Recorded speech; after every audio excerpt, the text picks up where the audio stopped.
안녕하세요. 처음 뵙는 분이죠.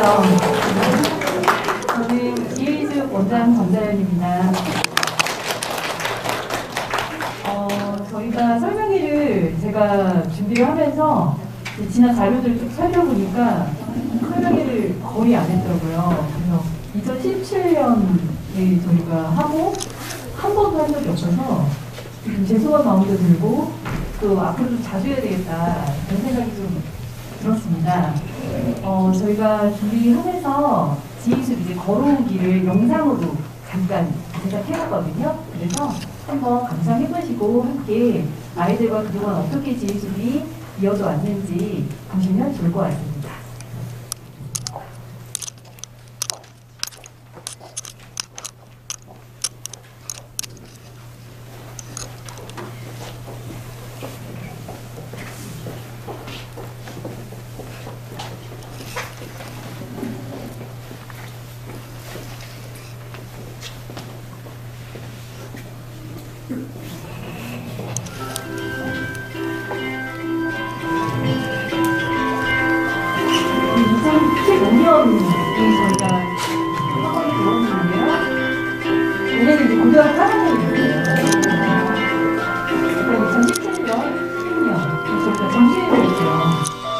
아이들 글이 사라지는 게 너무 안타까워서 투썸플레이스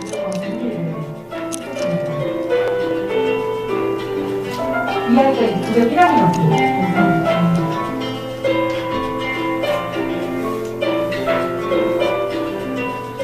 가끔 그렇게 만나기 했었어요. 저 때문에. 그리고 인원이 많아져서 정신을 더 이상 할 수가 없어서 잡지를 저희가 2년 동안 만들었는데요. 마술을 가지고 그때 저 한번 보셨죠?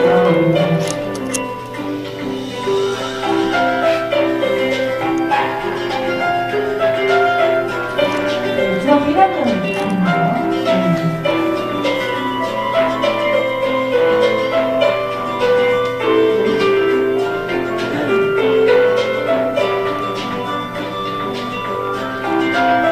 공간을 우리가 사실관계로 이제 구분한 이유를 모습이에요. 이게 가장 최근에 서사가 정리입니다.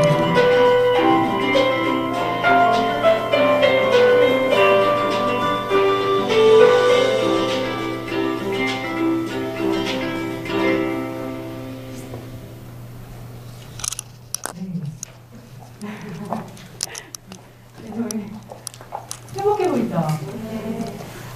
저희가 지휘숙을 제가 천안에 오게 되면서 실현하지 못했던 꿈을 다 펼쳐보자. 서울에 있을 때 못했던 것들을 다 해보자. 이런 생각으로 내려왔었거든요. 그래서 저희가 전시회도 해보고, 왜냐면 아이들이 글을 너무 예쁘고 아름답게 쓰는데 그게 그냥 노트에서 사라지는 게 너무 안타까운 거예요. 그래서 여러 가지 활동들을 많이 했죠. 인원이 이제 많아지니까 그런 활동들을 제가 하기가 좀 어려웠고, 그 다음에 코로나 때문에 또 어려움이 좀 있었죠. 3년 동안. 그래서 올해 이제 2023년에 다시 한번 전시를 해볼까 지금 생각을 하고 있습니다. 네, 오프닝이 이렇고요.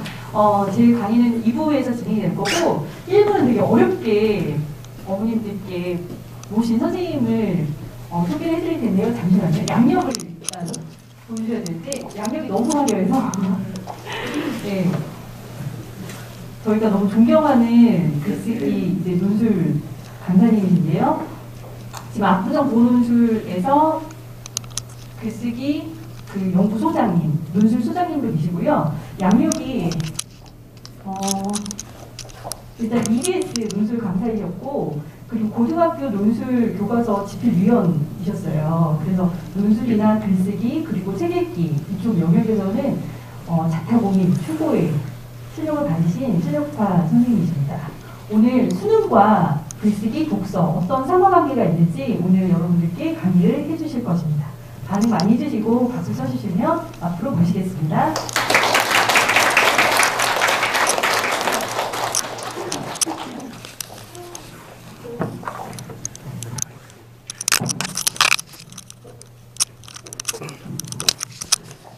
성함은 송성근 선생님입니다.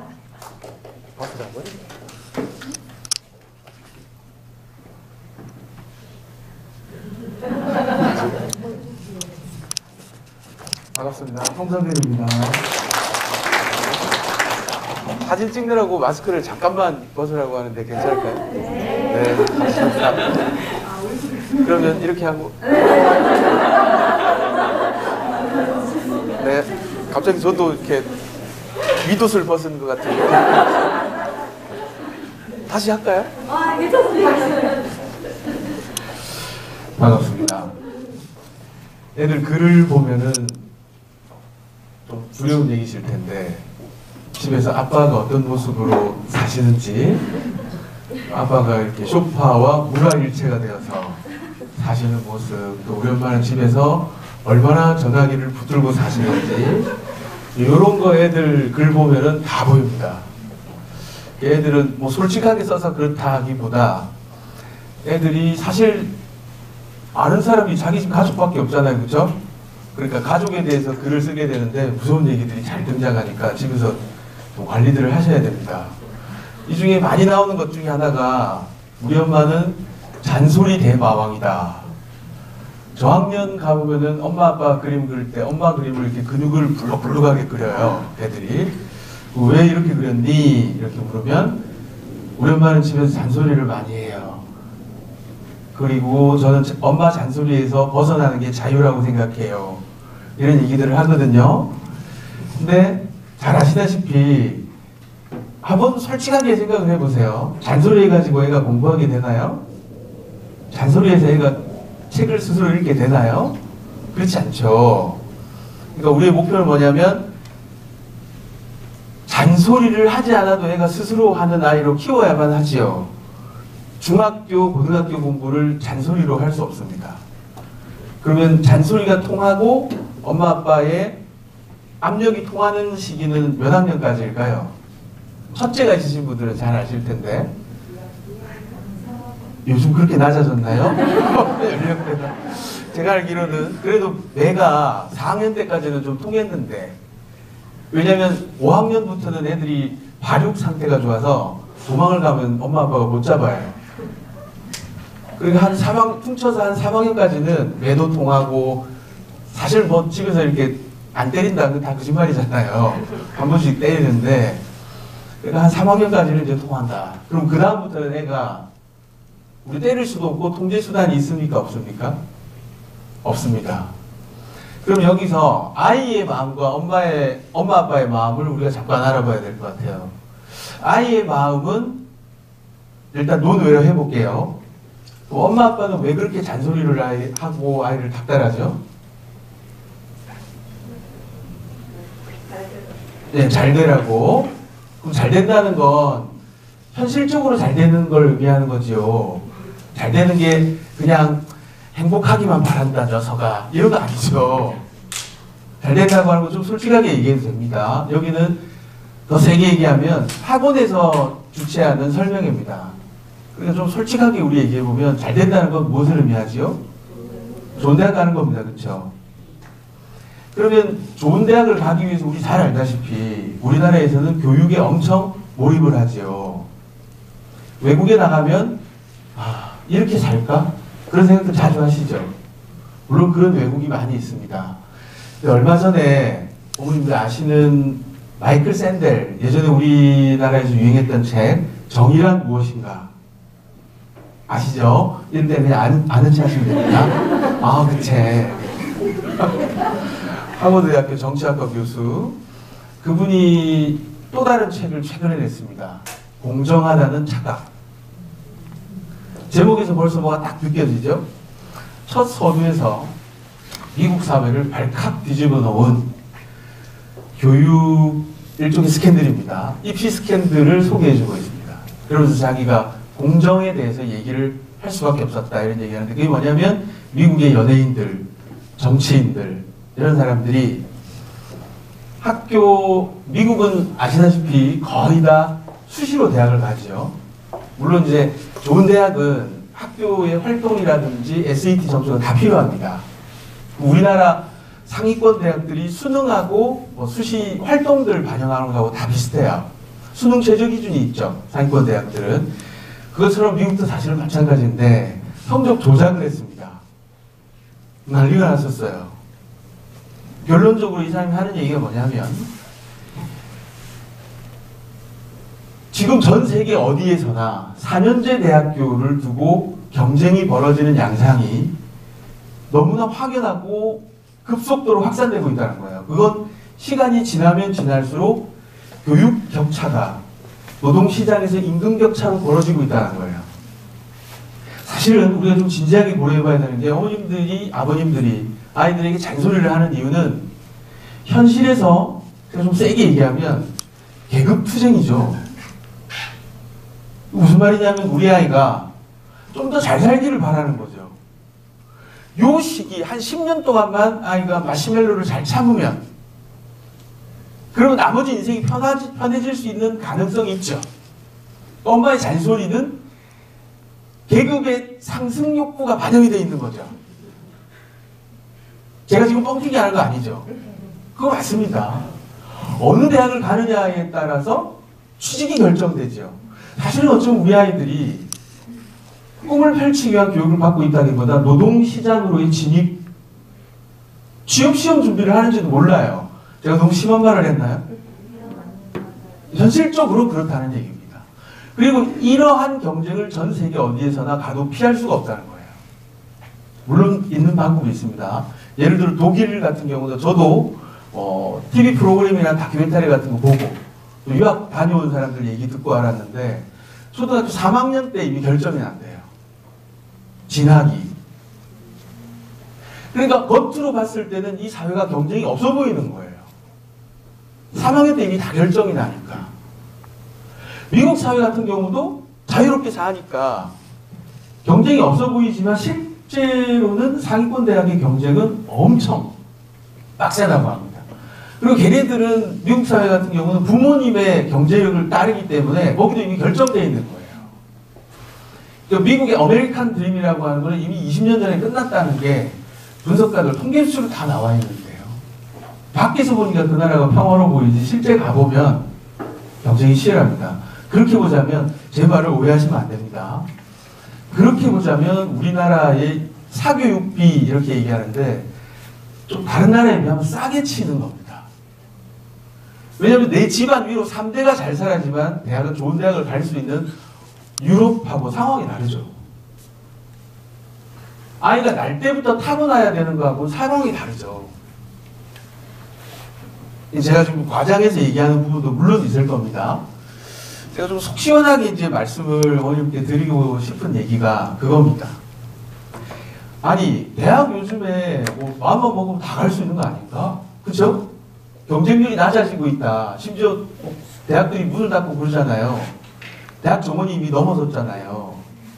그럼 대학 쉽게 갈 수 있는 거 아닌가? 우리가 통계 수치를 한번 확인해 봐야 되겠습니다. 야.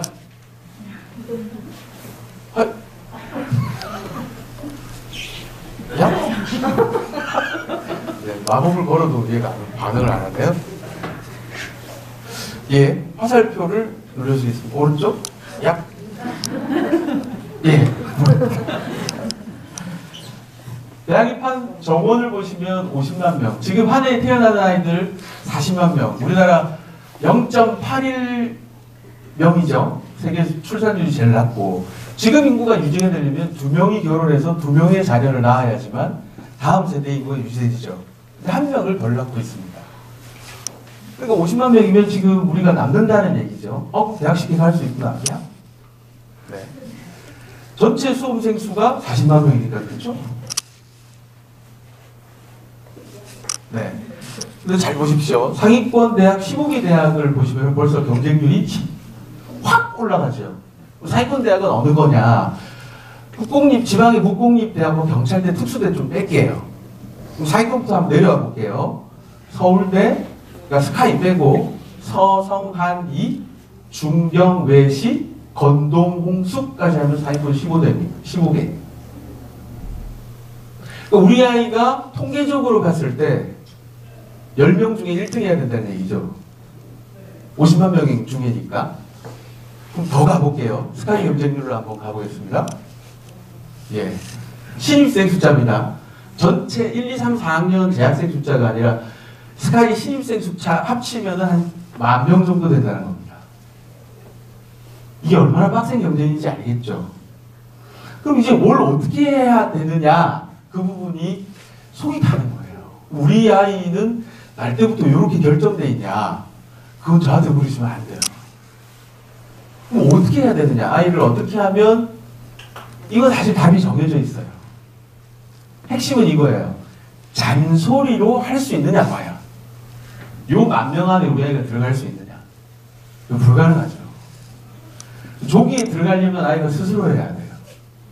그럼 어떻게 하면 스스로 하게 되느냐, 요즘 용어로 얘기하면 메타인지가 발달해야 돼요. 그럼 한번 생각해 볼게요. 어떻게 하면 스스로 하는 마음이 들까? 조금 더 통계를 한번 보겠습니다. 제가 지금 가지고 있는, 어머님이 궁금해하시는 그 목표가 그겁니다. 아이가 어떻게 하면 스스로 하게 될까, 그렇죠? 예. 그러면 제가 약장사처럼 나만 믿어봐 이렇게 얘기할 수는 없지만 방법이 있긴 있습니다. 또 예, 지방대학 정원 미달. 지방대학은 갈 수가 없는 게, 가면 대학이 문을 닫아요. 벚꽃 지는 라인부터 이제 살살 이렇게 대학들이 문을 닫고 있다고 하죠. 벚꽃 엔딩이라고 부릅니다. 예, 또 그러나 뭔가 불안하죠? 상위권 대학 경쟁률은? 상위권, 예, 경쟁률이 이렇게 치열하다는 겁니다. 또 스카이 경쟁률은? 스카이가 더 낮아졌네? 이렇게 보시면 안 됩니다. 이미 수시에서 다른 데 합격 다 하고 남는 경쟁률일 수도 있고요. 실제로 상위권 그 스카이를 지원하는 애들이 그렇게 많지가 않아요. 자기가 성적이 돼야 카드를 쓸 수 있잖아요. 상위권 애들이 그렇게 많지가 않습니다. 또 다른 쪽으로 넘겨보시면 대학 입시의 이해. 여기도 우리가 잠깐 뭐 다른 데서 설명을 많이 들으셨겠지만 입시의 주요 포인트들을 잡으면서 한번 가볼게요. 자, 우리의 목표는 뭐냐면 이렇게 힘든 길을 아이가 앞으로 가야 됩니다. 그렇죠? 지금 5학년, 6학년은 중학교 1학년이 되니까 5학년의 경우는 7년 남았고 4학년의 경우는 8년 남았고, 이제 얼마 안 남았는데 어떤 길을 가야 되느냐 한번 볼게요. 전형 방식은 앞으로도 큰 변동은 없습니다. 지금 정권이 들어서고 나서 교육은 정권의 영향을 많이 받죠. 근데 들어서고 나서 교육에 손을 거의 안 댔습니다. 그렇죠? 수시와 정시 이거 다 알고 계시죠? 지금 현행 요 포인트를 잠깐 보실 텐데, 수시가 60이고 정시가 40입니다. 근데 명목상 경쟁률이라는 게 있습니다. 그건 뭐냐면 수시에서 정원이 다 안 찰 경우에, 다시 말해 수시는 어떤 게 있냐면, 내가 합격을 하게 되면 등록금 납입 여부와 관계없이 정시 지원 자격이 박탈돼요. 수시가 그렇습니다. 근데 수시에서 전혀 포기했다는 얘기는 뭐냐면 내가 아예 재수하겠다 이 얘기입니다. 그래서 명목상 경쟁률을 뿐이고 실질 경쟁률은 수시 정시가 5대5라고 보시면 됩니다. 이 얘기는 무슨 얘기냐? 정시는 수능에 포커스가 맞춰져 있죠. 그러니까 아이들이 수능을 보는 아이들이 여전히 높다는 겁니다. 수시로 대학 갈 수 있다. 이건 옛날 얘기예요. 정시의 비율이 앞으로 점점 더 늘어나는 건 사실이에요. 얼마 전에 이주호 교육부 장관이, 이건 언론에 보도된 거기 때문에 가짜뉴스가 아닙니다. 내신을 앞으로 절대평가로 바꾸겠다. 이렇게 얘기했다가 지금 호되게 문매를 받고 있습니다. 왜냐하면 각 지방교육자치단체장의 협의를 전혀 거치지 않고 무작정 발표를 한 거예요. 그래서 지금 다시 엎었거든요. 근데 이 얘기를 통해서 우리가 알 수 있는 거 뭐냐면, 내신이 절대 등급으로 바뀌게 되면 좋을 것 같죠. 와, 우린 애들 이제 내신의 경쟁에서 해방되는구나. 맥락을 잘 읽으셔야 됩니다. 내신을 쓸모없게 만든다는 얘기는 수능을 더 키우겠다는 얘기예요. 대학이 그럼 뭘 보고 뽑으라는 겁니까? 수능의 반영 비중이 올라간다는 얘기예요. 그럼 잘 아시다시피 수능의 반영 비중이 올라간다는 얘기는 어느 지역에 사느냐가 대학 진학을 결정한다는 얘기예요. 수시의 비중이 높고 수시가 좋았던 점이 뭐냐면 지방에 있는 학생들에게도 공부 기회가 돌아갔다는 거예요. 지금 원서가 블라인드 원서입니다. 어느 지역에 사는지, 어느 고등학교를 졸업했는지 표기 안 하게 돼 있어요. 지금이 더 좋죠, 사실은. 그래서 강원도 삼척고등학교에가 서울대학교 가고 그러는 거예요. 근데 정시로 만약에 문이 활짝 열리게 되면 무조건 강남이 유리합니다. 그건 제가 설명을 안 해도 다 아시죠? 왜 그런지. 관리의 체계가 다르기 때문에 그래요. 그리고 들어가는 돈이 다르니까요.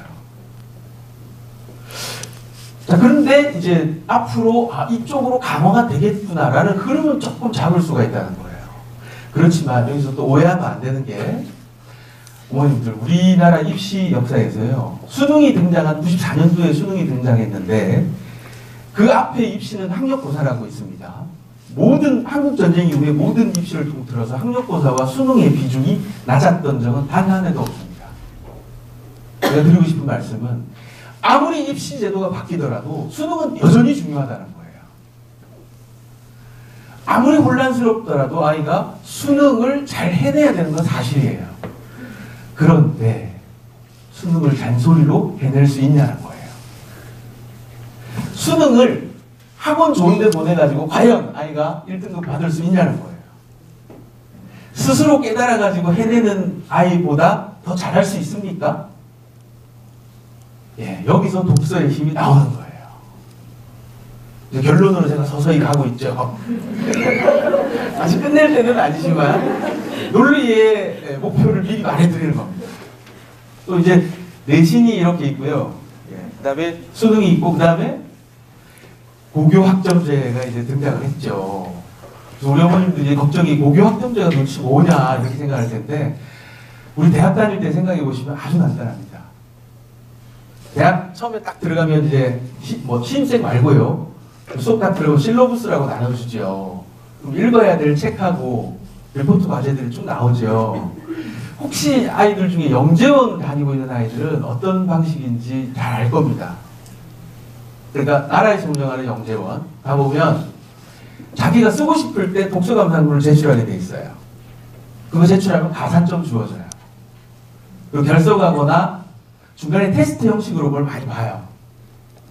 그러니까 쪽지 시험 같은 걸 많이 봐요. 그게 다 점수로 반영이 되고 지각, 잠자기 이런 거 다 점수가 됩니다.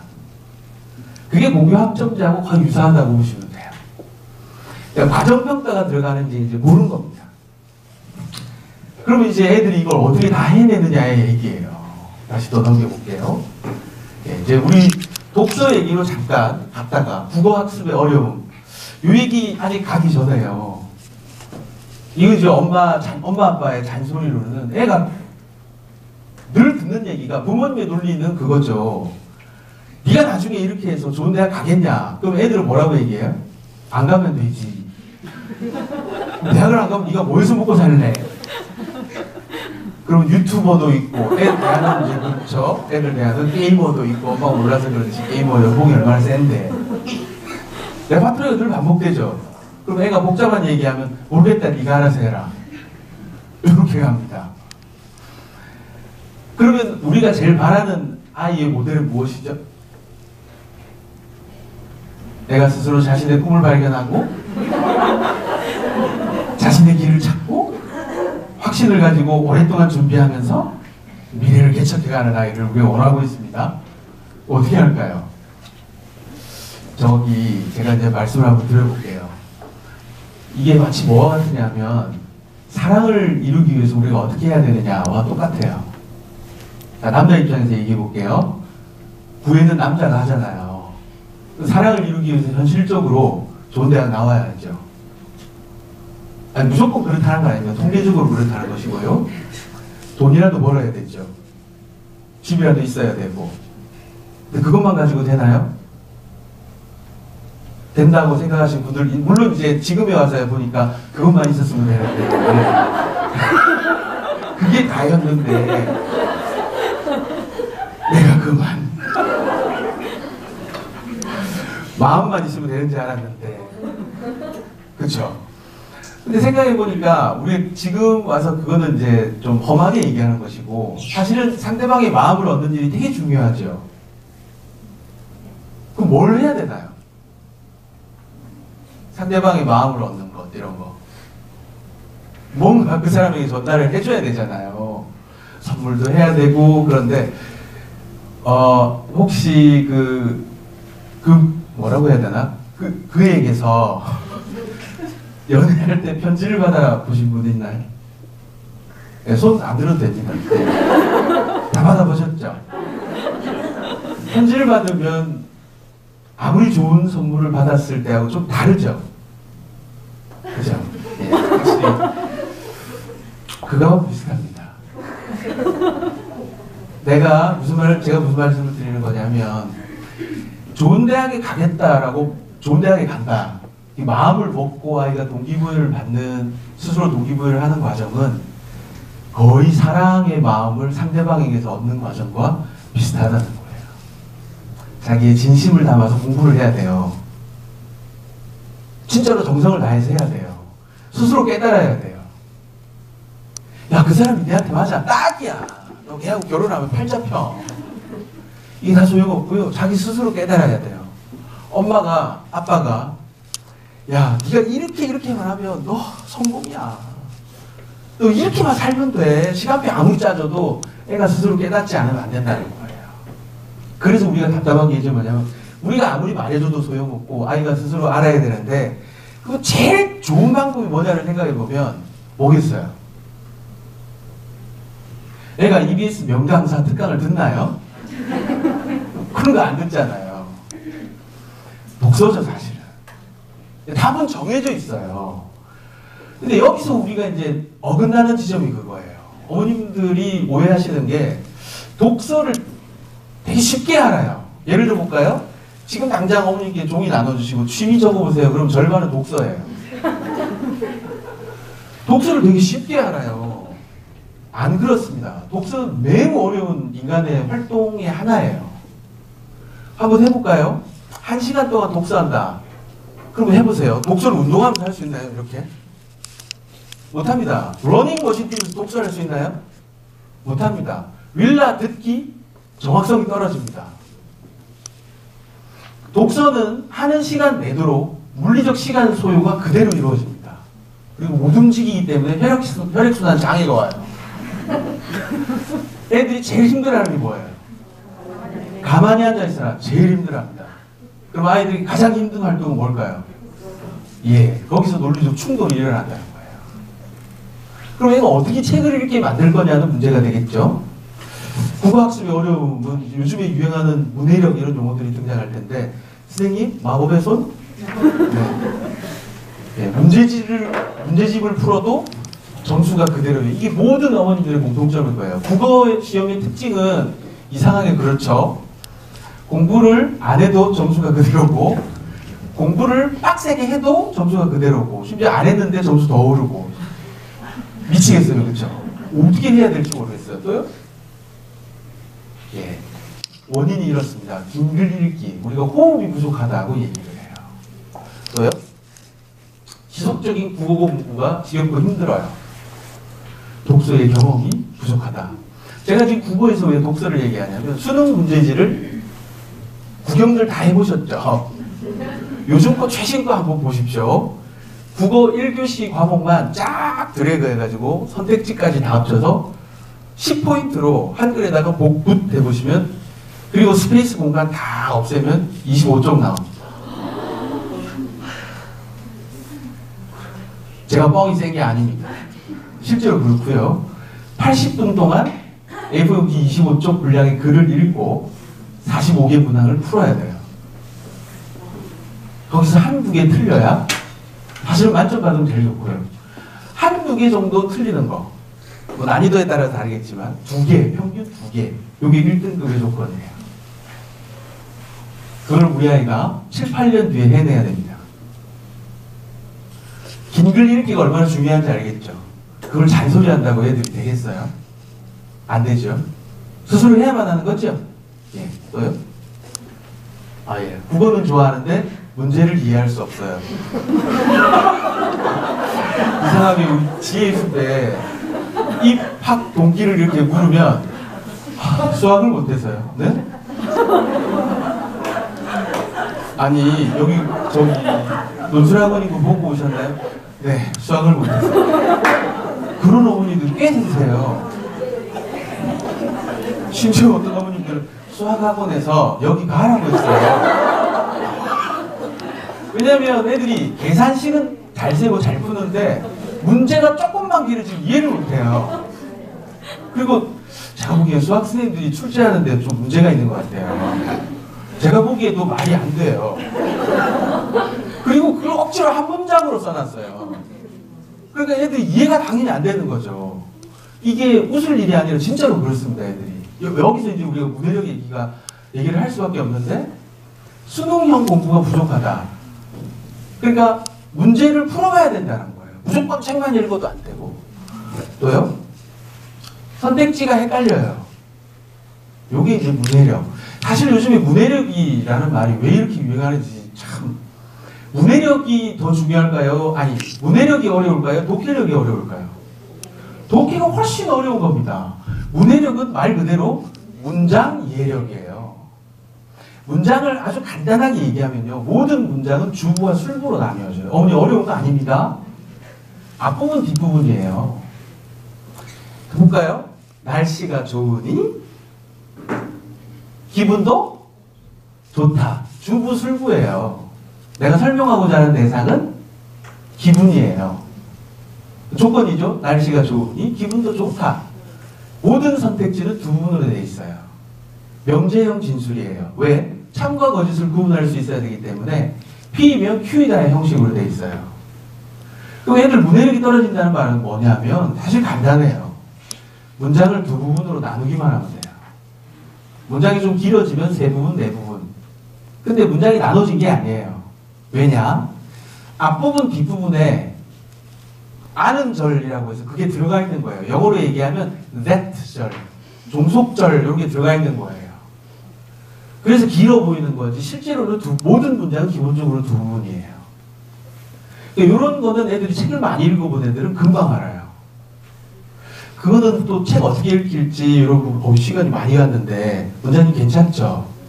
네. 예. 그래서 가볼게요. 지문은 이해하겠는데 문제가 어려워요. 이거 좀 빨리 넘기고요. 바르게 읽기 다 중요한데 빨리 넘길 수가 없는데 여기서 제가 할 일을 다 해야 될 것 같아서 왠지 해답을 제가 어머님들께 드리는 식으로 진행을 할게요. 유도 질문을 하지 않고요. 예전에는 언어학에서 언어 발달 이론에서 아이들이 문자를 통해서 언어를 배운다고 생각을 했어요. 이게 7, 80년대까지 이론입니다. 근데 지금 그렇지 않다는 게 아주 명확히 밝혀졌어요. 언어는 소리로 익히게 됩니다.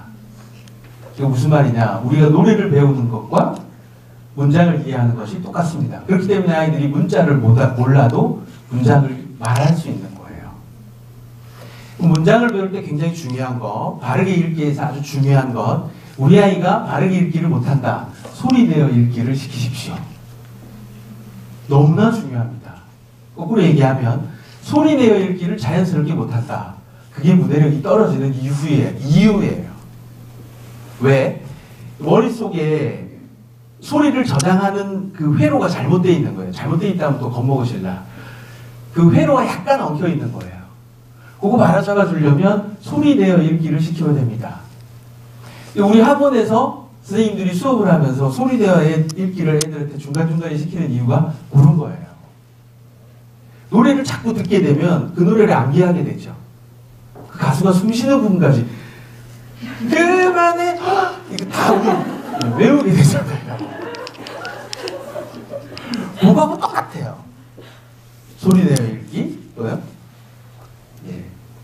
요거 뒤에 가서 또 얘기할게요. 이제 뒤로 한번 넘어갈게요. 빨리 가기.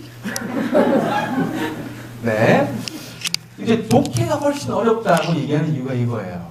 독해는 하나의 글을 읽고 이해하는 것이기 때문에 기승전결의 논리가 있죠.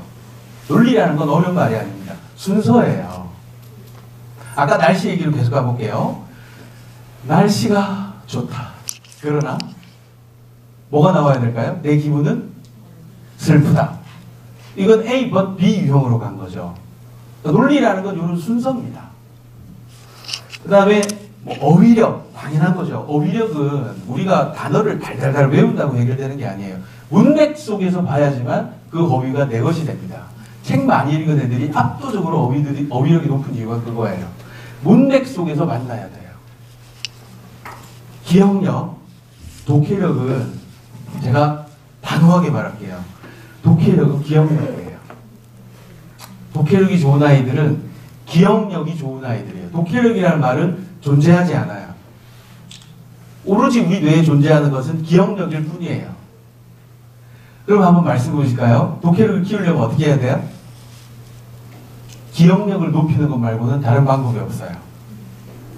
그럼 기억력을 높이려면 어떻게 해야 돼요? DHA가 많이 들어간 생선을 먹여야 돼요. 그렇죠? 그러면 도대체 그 생선으로 기억력을 좋게 하려면 몇 마리를 먹여야 될까요? 그게 아니라는 거예요.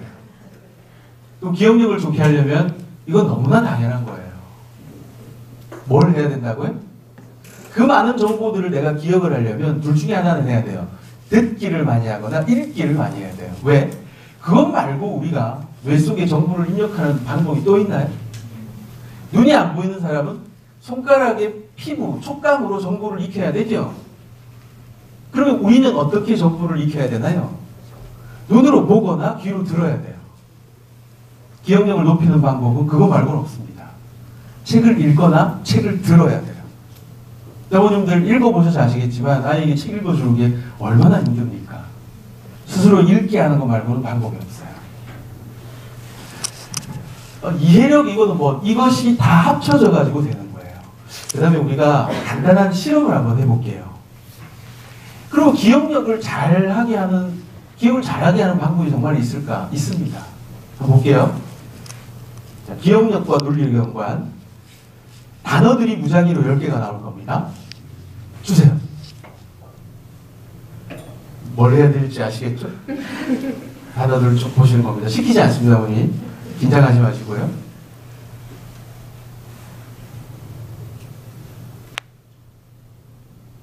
네, 지워주세요. 네, 됐습니다.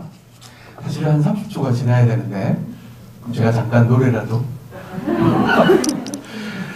네, 필기구가 있으면 좋은데 없으니까 한번 제가 시키지 않습니다. 그냥 머릿속에 한번 떠올려 보실까요? 평균은 4개를 기억합니다. 순서대로 4가지 해야 됩니다. 아무거나 기억하시면 안 됩니다. 네. 전 세계인 평균이 4가지라고 합니다. 가다가 순서가 틀리시면 거기까지입니다. 기억이 잘 안 나시죠? 예, 잘 안 나실 거예요. 그럼 한 번 더 눌러주세요. 이번에는 제가 기억을 되게 신기합니다. 우리 뇌가 어떻게 작동하는지 잘 보세요. 저기요, 제가 할게요. 네. 자동차만한 코끼리가 기찻길 위를 걷고 있었어. 그런데 접시 위에 설탕과 풍선이 놓여있지 뭐겠니? 코끼리가 그걸 맛있게 먹었어. 저 멀리서 그걸 창문으로 지켜보던 아이가 잘 안 보여서 연필로 유리창을 깼어. 그랬더니 개연성 무시하시고요. 회오리 바람이 불어와 의자가 탁 하고 쓰러졌어. 지워주세요. 네. 다시 30초 지났다고 치고요. 자, 한번 기억해 보실까요? 같이 해볼게요. 코끼리 크기부터 자동차만한 코끼리가 어디 위를? 기찻길 위를 걷고 있었는데 어디 위에? 접시 위에 무엇과 무엇이죠? 설탕과 풍선이 놓여 있었어요. 그걸 지켜보던 아이가 안 보여서 연필로 유리창을 깼더니 회오리 바람이 불어와 의자가 탁. 신기하죠? 제가 체험을 해보시라고. 이래서 문학 작품을 읽어야 됩니다. 문학은 읽으면 읽을수록 기억력에 자극을 줘요. 왜 그러냐면요, 앞에 사건을 기억해야 뒤의 사건을 이해할 수 있어요. 유튜브하고 비교가 안 돼요. 유튜브는 앞에 거 다 무시하고 가도 되죠. 유튜브를 많이 보는 애들이 뇌가 엉망이 되는 이유가 그거예요. 책은 왜 읽으면 읽을수록 논리력과 기억력을 강화시키느냐? 순차적으로 구성이 되어 있기 때문에 그래요. 전문용어로 시퀀셜하다 이래요. 그 앞에 걸 보지 않으면 뒤에 걸 읽어 나갈 수가 없어요. 특히 소설이 그렇습니다. 그러니까 책을 많이 읽어야 된다. 이 사람아 그걸 누가 모르나. 자, 그러면 이제 뒤로 또 한번 넘어가 볼게요. 가보시고요. 독해력이 좋은 아이들의 특징, 이거 그냥 쭉 빨리 한번 가볼게요. 텍스트를 읽으며 감각적 이미지를 떠올린다. 시각, 청각,触각, 미각, 후각, 오감을 사용한다. 그러니까 글만 읽는 애들하고 다르다. 영혼을 넣어서 읽는다. 또 책을 읽는 것이 아니라 보고 듣고 만지고 맛보고 냄새가. 우리 지숲에서 굉장히 다양한 활동을 하죠. 그렇거든요. 그걸 만들으라고 하고 그리라고 하고 아니 책 읽고 독서 배우라 글쓰기 배우라고 했더니 이건 뭐예요 이게. 요런 것 때문에 그래요. 왜냐 우리가 기억을 할 때 아까 코끼리 얘기해서 보셨죠. 촉감을 다 사용해야 기억이 잘 돼요. 그래서 아이들이 그 자극을 주기 위해서 그래요. 왜요? 설명문의 경우에도 구체적인 대상을 머릿속에서 떠올리면서 읽는다. 수능에 나오는 비문학은 갈래가 두 가지밖에 없습니다. 어떤 대상을 설명하고자 하는 설명문과 상대방을 설득하거나 비판하는 논설문 두 가지밖에 없습니다. 설명문의 경우에도 애가 뭐 예를 들어서 리모컨의 작동 원리 실제로 수능에 나옵니다. 이런 게. 그러면 그걸 읽을 때 머릿속에서 그걸 떠올려요. 애가. 이미지를 떠올릴 수 있어요. 이게 독해력이 좋은 아이들이고요. 논설문의 경우 말하는 사람의 목소리를 머릿속에서 떠올릴 수 있다. 남성 혹은 여성, 젊은 사람, 나이 든 사람, 화가 난 사람, 부드러운 사람 다 자기 머릿속에 저장되어 있는 목소리가 있어요. 애들이. 그러면 애가 이 목소리를 자유자재로 사용하게 하려면 부모님들이 소리 내서 읽어주시는 게 사실은 제일 좋아요. 언제까지 읽어줘야 되느냐. 도대체 가급적이면 대학생 때까지 읽어주시는 게 좋다 해요. 아니 그건 참 좋은 경험입니다. 윌라를 쓰지 마시고 많이 읽어줄 필요 없어요. 한 5분에서 7분 정도 매일매일 읽어주기를 하면 아이가 노래 듣는 것과 똑같습니다. 왜요? 일부 아이들의 경우 익숙한 성우의 목소리를 머릿속에서 선택해서 읽을 수 있습니다. 독해력이 좋으면 이렇게 된다는 걸 말씀드리는 거고요. 또 동화나 소설을 읽고 난 후 엄마 우리 그때 그 영화 봤지 이래요. 근데 우리 그거 본 적이 없거든요. 이런 게 애들이 독해력이 좋은 아이들이에요. 걔는 책을 봤는데 영화를 봤다고 생각해요. 얘가 지금 분간을 못하네? 이게 아니라 굉장히 독서를 뛰어나게 잘하는 것이다. 자, 수능 시험에서요. 이 어머님들 속독 이런 거 배우면 애들 큰일 납니다. 빠르게 읽기가 좋은 거라고 생각하시는데 아니에요. 어린 나이부터 훈련해야 될 거는 바르게 읽기인데 그 바르게 읽기가 왜 중요한지 제가 설명을 해드릴게요. 수능 시험은 아까 분량이 많다고 했죠. 그러면 이게 결국은 시간과 정확성이 논리적으로 충돌나게 돼요.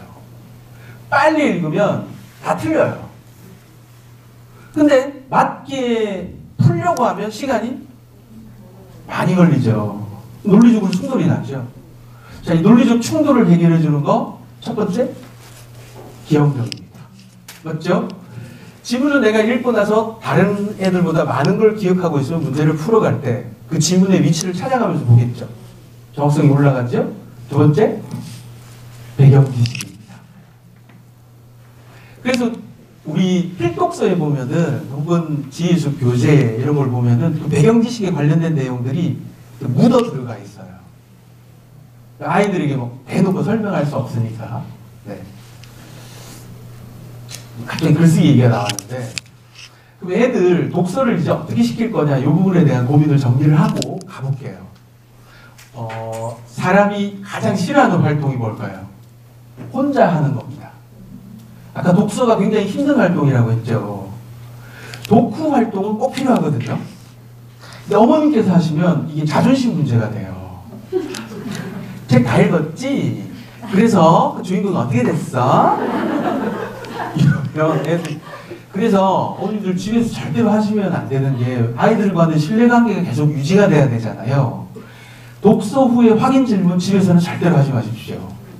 독서가 괴로운 활동이 됩니다. 아이들이 부모님에게서 기대하는 것은 사랑이지 이게 확인 사살 이런 게 아니에요. 그래서 부모님들은 그러면 어떻게 확인을 하냐? 그래서 학원이 있는 겁니다. 그러니까 확인은 학원에서 하는 거지 부모님들께서 체크하지 마시라. 읽었다고 하면 그냥 믿으세요. 그럼 안 읽었으면 어떻게 해요? 그러면 학원에서 알아서 해요. 포인트를 덜 받던지 선생님이 알아서 하실 부분들입니다. 다 방법이 있습니다. 그럼 애가 자극을 얻죠. 그건 학원에서 할 일이에요. 그 다음 예. 글쓰기 이런 부분으로 좀 들어가 보면요. 자, 우리 정리를 좀 해보면 독서가 어떻게 수능으로 연결되는지 좀 정리가 되시죠? 네. 독서와 관련해서 제가 조금만 좀 말씀을 좀 더 드리고, 글쓰기는 사실 그렇게 많은 부분을 요하는 게 아닙니다. 독서 부분이 더 중요한데, 집에서 독서를 시킬 때 자, 어디에서 얘들 읽혀야 될까요? 침대, 소파, 방바닥, 식탁 의자. 여기에서는 읽히지 말라는 겁니다. 침대는 뭐 하는 곳이죠? 자는 곳. 소파는 뭐 하는 곳인지 잘 모르겠습니다. 하여튼 책 읽는 곳은 아닙니다. 네. 방바닥은 뒹구는 곳. 네. 식탁은, 식탁 의자는 밥 먹는 곳이죠. 책 보는 곳은 어디예요? 책상입니다. 책상에 바른 자세로 앉아서 독서대 없으시면 사시고 튼튼한 놈으로 사셔야 됩니다. 클립이 있는 거로 사셔야 되고 클립으로 찍어서 봐야 됩니다. 그럼 애가 책을 빨리 볼 수 있을까요? 그러라고 찍는 겁니다. 네. 그리고 밑줄 긋기를 시키는데 읽은 흔적을 남기게 하지 마시고 중요한 부분에 밑줄 치라고 합니다. 그럼 애가 개발세발로 밑줄 칩니다. 속이 터지더라도 참으셔야 됩니다. 언제까지? 2년에서 3년까지. 밑줄 긋기를 완성하는데 2, 3년 걸립니다. 중요한 부분 찾아내는데 애들이 그렇게 힘들어해요. 자전거는 금방 배우지만 아이가 무용이나 피아노 배우려면 몇 년 걸리죠. 똑같아요, 독서도. 너무 조급하게 생각하지 마시고 동일한 활동을 계속 반복시켜줘야 돼요. 그러려면 쾌적하게 만들어줘야 돼요. 그걸 좋아하게 만들면 되죠. 노래를 좋아하면 피아노를 지가 알아서 하려고 하죠. 독서도 똑같이 쾌적한 경험을 가질 수 있게 해줘야 돼요. 잔소리로 가시면 틀림없이 실패해요. 몇 학년 때? 5학년부터 안 읽어요. 독서가 멀어지는 순간 수능은 다 봤다. 공부 자체에서 멀어지는 거예요. 어머님들이 목표로 하셔야 될 게 뭐냐면 고학년으로 올라갈수록 잔소리를 점점점 줄여나가야 되는 거. 중학교 1학년부터 완벽 독립을 만들어줘야 돼요. 자기가 알아서 할 수 있게. 그리고 아이가 알아서 한 부분을 부모님이 신뢰할 수 있게. 아이도 편안한 안정감을 가질 수 있게. 그러려면 시행착오가 많이 필요해요. 거짓말도 눈 감고 넘어가셔야 돼요. 스스로 깨달아야 돼요. 글쓰기 같은 경우에 이게 어떻게 수능에 도움이 되느냐. 아주 간단히 말씀드리면 자기가 직접 글을 써봐야 문법을 이해하게 돼요. 문장의 구조를 이해하게 돼요. 문해력이 떨어진다고요? 글쓰기를 시키면 다 해결돼요. 그렇겠죠? 내가 직접 글을 써보면 그리고 글을 쓴다는 게 구조를 맞춰야 되는 거잖아요. 써보면 자기가 충분히 익힐 수 있어요. 근데 글을 그냥 쓰면 재미가 없어요. 글쓰기는 뭐와 같으냐. 제가 진짜 피아노를 치고 싶은데 아까 여기 관계자분이 치지 마세요 그러더라고요. 왜냐면 제가 악보를 못 보는 사람이 피아노를 치는 놀라운 광경을 보여드릴 수 있었는데 제가 악보를 못 보거든요. 어부지리를 어떻게 하다 보니까 이렇게 됐어요. 왜 제가 이 말씀을 드렸냐면 글쓰기를 배우는 과정은 피아노를 배우는 과정과 완벽하게 똑같습니다. 자기가 좋아하면 되고요. 그리고 제가 언제 피아노가 비약적으로 늘었냐면요. 중학교 때 좋아하는 여학생이 있었어요. 사실은. 보여주고 싶었어요. 은은한 조명에 악보도 볼 줄 모르는 주제에 멋지게 피아노를 치는 남자의 모습을 보여주고 싶었어요. 어떻게 하면 애들이 글쓰기가 늘까요? 좋아하는 여학생을 사귀라고? 그게 아닙니다. 발표를 하면 글쓰기가 늘어요. 피아노를 혼자서 골방에서 아무리 연습한다고 해서 늘지가 않아요. 그래서 연주회가 필요한 거예요. 똑같이 모든 글쓰기는 궁극적으로 독자를 지향합니다. 독자가 없는 글쓰기는 죄송한 얘기지만 그냥 독백이에요. 그러니까 지수에서 수업 활동에서 글쓰기 발표가 다 들어가는 거예요. 그럼 어머님들 중에 글쓰기 발표하는 거 좀 시간 아깝다 이렇게 생각하시는 분들이 있을 텐데 솔직히 있으시죠? 뭐 그런 생각 하시면 안 됩니다. 발표도 하고 남의 발표도 듣고 그게 다 글쓰기 교육이에요. 글쓰기는 그러면 어떻게 하면 실력이 느느냐? 저 문장 구조를 다 패턴을 이해하고 그래야 되는 거 아니냐 애가. 그 문장을 한 100개 정도로 외워야 되는 거 아니냐? 물론 그런 방법도 있습니다. 문장 구분 아니라고 해서요. 빨리 하려면 그거 외우면 되긴 되는데요. 나쁜 방법은 아닙니다. 글을 통째로 외우면 글의 패턴을 다 이해하게 돼요. 그런 방법도 있는데 그거 말고 더 좋은 방법은 장담컨대 제가 지금까지 살아오면서 가장 제가 글을 조금 쓰거든요. 근데 지금까지 썼던 글 중에 가장 잘 썼던 글은 연애 편지였습니다. 날이 새는 줄 몰랐습니다. 숱한 편지지에 너의 이렇게 하면서 써내려간 이렇게 쫙 편지를 썼어요. 이게 무슨 얘기를 하는 거냐면 글쓰기가 늘려면 아주 간단합니다. 정성스럽게 쓰면 글쓰기가 늘어요. 그럼 우리 애가 글쓰기 실력이 안 느는 이유는 뭘까요? 간단합니다. 마음을 정성을 안 쏟았기 때문이에요. 그럼 어떻게 하면 애가 정성을 쏟아서 쓰게 될까요? 엄마 이거 글자 틀렸나 좀 봐줘. 혹시 잘못된 데 없어? 왜 이러냐? 발표를 해야 되면 그렇죠 애들이.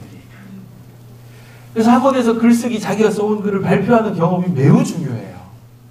또 말씀을 드리면 어머님들께 방금 아이 그러니까 엄마 이거 글자 틀렸나 좀 잘 봐줘.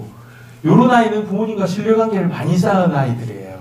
요런 단계까지 가시면 한번 기쁨의 눈물을 몰래 흘리셔야 돼요. 아이가 부모님들께 친척에게 가져온 글을 보여주시면 무조건 칭찬만 해야 돼요. 절대 원칙입니다. 글에는 영혼이 담깁니다. 이곳에 주차하지 마시오 라고 써도요 분노라는 감정이 실리는 거예요. 모든 글에는 영혼이 담겨요. 감정이. 애가 써왔는데 엄마가 잘했다 잘했어 근데 요렇게 하시면 정말 애는 상처를 받아요. 그래서 칭찬해 주실 때 대충 해도 안 돼요. 글은 생각보다 심각한 사태예요. 아이가 글을 부모님께 보여줬다는 것은 대단한 결심을 했다는 거예요. 칭찬을 하실 때는 구체적으로 하셔야 돼요. 하다못해 칭찬하는 법을 미리 좀 이렇게 글 노트에다 써놓으셔야 돼요. 그래서 구체적으로 어디를 어떻게 잘했고 엄마는 네 나이 때 이런 부분들을 이렇게 하지 못했어. 진지하게 구체적으로 칭찬해 주시면 신뢰관계를 쌓을 수 있습니다. 제가 지금 사실은 발표하려는 것에 절반도 못했습니다. 아쉽죠? 네. 제가 이런 얘기를 할 수 있었던 이유는 제가 사실 전문 지식 얘기를 하나도 하지 않았죠, 어머님들. 제가 했던 얘기들은 다 뭐예요? 경험이었죠? 제가 겪었던 얘기들을 다 한 거죠. 아이들 가르쳐 보니까 이게 부모님하고 호흡이 맞아야 되는구나. 그래서 우리 원장님이 저를 부르신 이유도 어떻게 하다 보니까 제가 이렇게 했던 얘기들이 인터넷에 막 이렇게 쓸데없이 돌아다니고 제 허락도 없이 막 돌아다녀요. 근데 이런 경험들을 좀 나누어 주십사 하고 이제 부르신 겁니다. 몇 가지만 기억하시면 될 것 같습니다. 오늘 얘기에서 결국은 아이가 스스로 가야 되는 길입니다. 잔소리를 줄여나가야 됩니다. 그리고 독서를 하면 내가 아이를 키우지 않아도 책이 아이를 키웁니다. 그건 당연한 얘기죠. 그럼 어떻게 하면 아이가 책을 보게 만들 것인가? 잔소리로 통하지 않는다. 학원이 필요한 이유는 이게 공식적으로 아이가 발표하고 그 사이클이 돌아가고 하는 그 사이클을 아이에게 부여해 주기 때문에 그런 것으로도 아이들이 굉장히 많은 걸 얻어간다는 얘기입니다. 네, 부족한 얘기 끝까지 들어주셔서 감사하고요. 다음에 기회 되면 한 번 더 오겠습니다. 네, 감사합니다.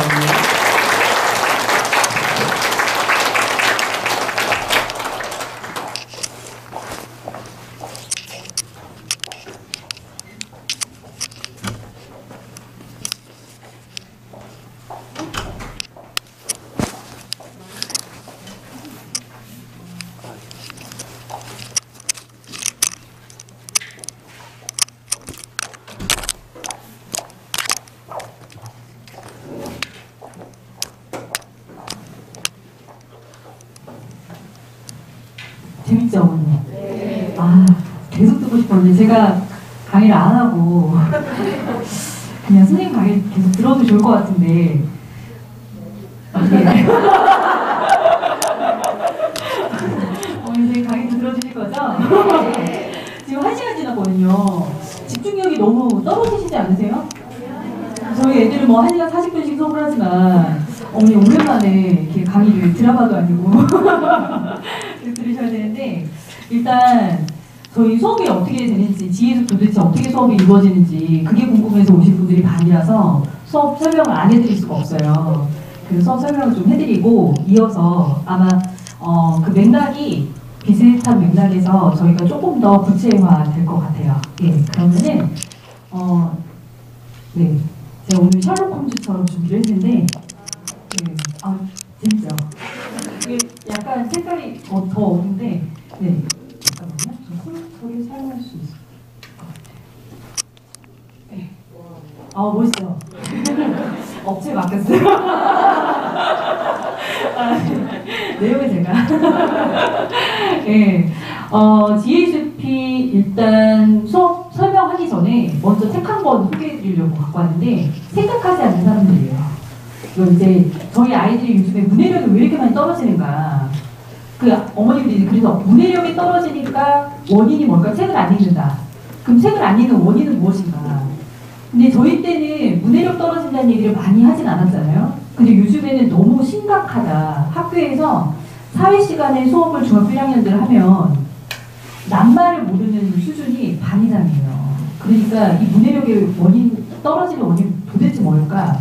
또 코로나인가? 이런 생각을 하지만 사실은 본질적으로는 어쩔 수 없습니다. 스마트폰 세대 어쩔 수 없습니다. 예, 그래서 이 책을 아주 길게 사실 읽기 좀 힘들어요. 왜냐면은 너무 많은 사례들을 계속 얘기를 하는데 결국 목적은 하나예요. 어쩔 수 없는 스마트폰 시대에 아이들의 뇌는 망가져가고 있다. 네, 저희들도 마찬가지예요. 저희 뇌구조도 과거에 비해서 굉장히 신경 회로 자체가 이제 바뀌고 있는 거죠. 근데 어떻게 망가지고 있느냐면 이제 아주 짧아지고 있어요. 기억력은 아주 짧아지고 그리고 산만해졌고 왜냐하면 스마트폰이 어머니 이렇게 딱 키시면 저희가 스마트폰으로 텍스트를 본다고 해도 갑자기 카톡 오죠. 전화 오죠. 그 다음에 갑자기 이거 보다가 인터넷 기사 갑자기 그 다음에 쇼핑 막 뜨죠. 그러니까 뇌가 갑자기 하나에 집중이 안 되는 거예요. 그래서 아주 산만한 상태. 그래서 얕아진 사고력. 이게 심각한 문제가 되어가고 있습니다. 그래서 지금 제가 여기 한 가지만 가지고 왔는데 문제는 뭐냐면 우리 아이들하고 어떤 이게 문제가 생기냐면 딱 이 부분이에요. 학습, 논리적 추론, 추상적 사고, 문제 해결, 창의력 같은 정신적 기술이 약화되고 있다. 그러니까 고차원적인 두뇌 활동을 잘 안 하게 되는 거예요. 심지어는 그 활동 자체가 거의 없이 살아가게 되는 거죠. 그래서 제일 중요한 집중력 약화됐고요. 그리고 기억력 아까 계속 들으셨죠? 기억력 너무 중요한데 기억할 필요가 없어요. 바로 찾으면 되니까. 그리고 그거를 또 기억할 의미가 없어요. 그래서 그냥 다 사라지고 말아요. 그래서 짧아진 기억력 그리고 사고력은 점점 생각할 필요가 없는 거죠. 이런 나머지에는 기능이 크게 그러니까 깊이 사고할 필요가 없는 거예요. 그래서 지금 뇌가 자체가 지금 변화되고 있기 때문에 우리 아이들이 잠시라도 좀 깊이 사고할 수 있는 시간이 너무 필요한 상태예요. 그리고 심지어 이거는 지금 좋은 내용, 책의 내용을 읽고 있는데 우리 아이들 아시죠? 틱톡, 유튜브 영상, 그 다음에 그 유튜브 영상 보는 것도 게임 그 영상 많이 보잖아요. 그러니까 사실 남아있을 만한 정보도 거의 없는 그런 상태이기 때문에 점점 아이들은 생각을 할 필요가 없어지는, 하기 싫어하는 정도를 좀 넘어서서 굳이 내가 생각을 못하러 해야 되지? 이런 상태가 되어가고 있는 거죠. 그렇다고 아이들한테 스마트폰을 어머니 뭐 다 뺏으실 거예요. 그러기도 힘든 거죠. 왜냐면 초등학교 때는 이제 제어가 되거든요. 근데 중학교 아이들은 어머니 이미 제어가 안 됩니다. 그래서 어쩔 수 없이 저희도 똑같아요. 근데 거꾸로 생각해보면 제가 아이들 편들려고 하는 건 아닌데 저희 어머니 스마트폰 잠깐이라도 어디 놓고 오면 어때요? 와 너무 불안하죠. 그 요즘에 5장 6부가 아니라 5장 7부래요. 스마트폰 그쵸? 그리고 항상 신경이 어머니 설거지를 하고 있어도 스마트폰 저쪽에 놔둬도 막 신경이 거기 가 있죠. 혹시 누가 메시지가 안 왔나? 아이한테 연락이 안 오나? 오늘 무슨 일 없나? 계속 신경이 가 있죠. 이게 바로 뇌의 소모예요. 그러니까 걸려 있는 거예요, 신경이 그쪽으로. 근데 아이들은 더하다는 거죠. 친구한테 연락 안 왔나? 오늘 뭐 볼만한 영상 없나? 이런 게 자연스럽게 갈 수밖에 없는 이 시대의 이 아이들을 도대체 저희가 어떻게 하면 도움을 줄 수 있을까? 저는 빼는 게 아니라 같이 공존하는 법을 빨리 익히게 해주는 게 필요하다고 생각을 합니다. 그래서 지금 이거 조금 통계 자료 잠깐 보여드릴 텐데요. 이건 선생님들께서 이제 요즘 아이들 문해력 수준 거의 다 60점에서 70점대 사이 로 보시고 있고, 그 다음에 그 원인, 문해력 하락의 원인도 유튜브. 어쩔 수 없는 영상 매체 세대이기 때문에 어쩔 수 없는 상태다. 이렇게 얘기가 나와 있는데, 아까 전에 그 EBS 영상에서 제가 하나만 딱 캡처해서 놨는데, 그 문해력 지수랑 생활 수준, 이거를 이제 통계를 낸 게 있어요. 저희 나라에서. 근데, 이거 이제 뭐 아주 현실적인 얘기니까요. 소득이 2.7배가 차이가 난대요. 그래서 고소득자, 이제 저희가 500만 원 기준으로 이상의 고소득자는 대부분 문해력이 굉장히 높아요. 90점 이상. 네, 그래서 문해력이 학습과 그리고 직업에서의 어떤 전문성을 가지는데 얼마나 중요한 능력인가 그걸 보여주는 사례라고 보여집니다. 그러면 문해력을 키우려면 어떻게 해야 되는가? 어머니 이거 아까 다 받으셨죠? 문해력 키우려면 뭐 해야 되죠? 책 읽어야죠.